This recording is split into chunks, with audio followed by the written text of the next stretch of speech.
ওম নমঃ শিবায়। সবাই কেমন আছেন? আশা করি সবাই ভালো আছেন। তো আজকে আমি আরেকটি ব্লগ নিয়ে আপনাদের সামনে এখানে এসেছি। মানে একটু সুন্দর করে দেই তুলবা মারিকা দেখাইবা এরকম সাজিয়ে উজিয়ে আইছি তাই পিছনে রং করছে না নিতে সব শেষ নি দেখো তান তান সাদা হয়ে রয়েছে ওই পুরা একটু পরে দিক করবা পরে তোমরা খালি দিক তাই তো বিগত 22 বছর ধরে তাই সাদাও আসিলা আমরা এখন খালা করলাম।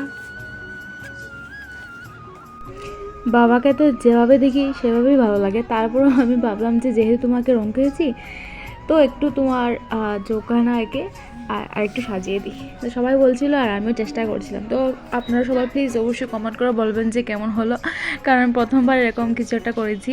তো প্লিজ কমেন্ট করে জানাবেন যে কেমন হলো। আর তারপর পরের দিন সকালে সকাল সকাল আমি আর আমার পরিবার এখানে পুজো দিতে এসেছি।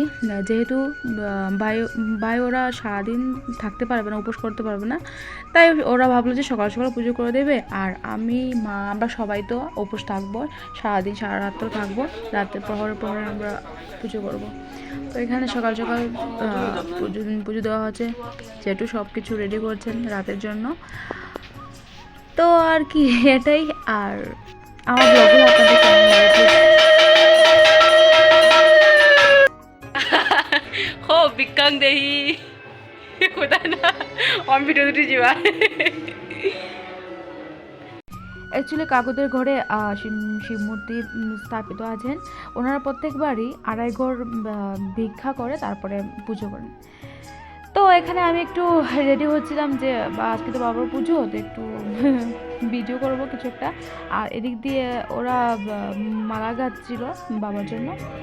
আর এখানে প্রায় আমার ভিডিও করা শেষ, তখন প্রায় শেষ হয়ে গেছিলো আমার ভিডিও শ্যুট। তারপরে আমি রাতে চলে গেলাম, রাতের পুজো শুরু হয়ে গেল। এখানে বাবাকে এমনভাবে সাজাচ্ছে সবাই, বাবাকে তো চেনাই যাচ্ছে না রে বাবা।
তো ফাইনালি ভোর 5টে আমাদের পুজো শেষ। এখন আমি ঘুমোবো। আর থ্যাংক ইউ।